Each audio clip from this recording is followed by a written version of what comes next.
আসসালামু বন্ধুরা, এই যে দেখেন মেলাত আসলাম।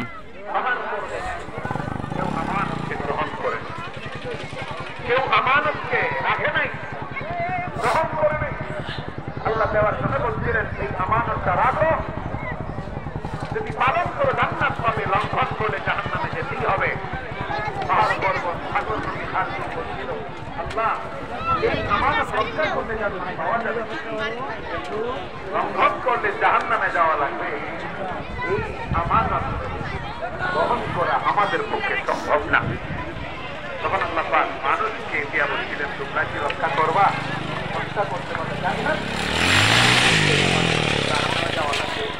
তখন মানুষের আল্লাহ বলছিল আল্লাহ আপনি আমানতের অসুবিধা নাই, কিন্তু আপনার কাছে আমাদের আবেদন আপনি আমানতটা রক্ষা করে তৌফিক দান করুন।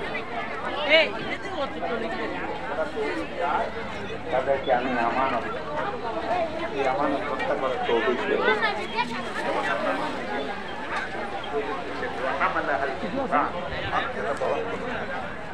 কিন্তু পাহাড় পর্বত এগুলো সব পরিষ্কার, ওখানে আসলে আমানতটা প্রত্যেকটাই আমানত বলা যাবে না।